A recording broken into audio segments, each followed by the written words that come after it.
आता आपण मोठ्या प्रमाणात राज्यामध्ये HR रिफॉर्म्स चालू केले आहेत. किंबहुना एक प्रकारे सर्वाधिक मोठा डोलारा असलेलं राज्य म्हणजे सगळ्या प्रकारच्या कर्मचाऱ्यांचा विचार केला तर 17 ते 20 लाख कर्मचारी म्हणजे जे अनुदानित विना किंवा डायरेक्ट. पण आपल्याकडे एकूणच HR म्हणून कुठलीच व्यवस्था या ठिकाणी आपण इतक्या वर्षात उभी केली नाही. म्हणजे मागच्या काळात मीही मुख्यमंत्री होतो तेव्हाही नाही केली.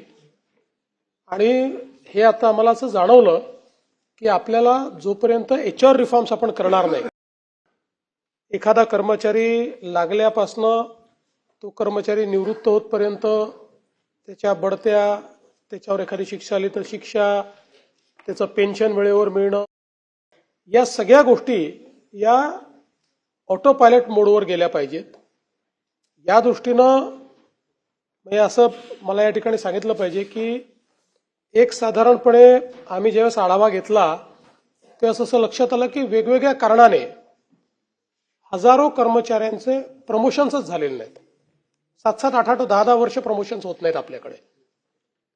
तर आता कम्प्लीट HR रिफॉर्म्स आपण सुरू केलेले आहेत. या रिफॉर्मचा एक भाग म्हणून आपण जी सूचना केलेली आहे ती सूचना या विभागापुरतं नाही, इतर विभागांपुरतं देखील या सगळ्या आपल्या विभागांना त्या संदर्भात त्यांचं इन्क्लुजन करणं आणि त्यांना ऑप्शन्स देणं, या संदर्भात जे काही लॅग बिहाइंड असेल ते पूर्ण करण्यात येईल.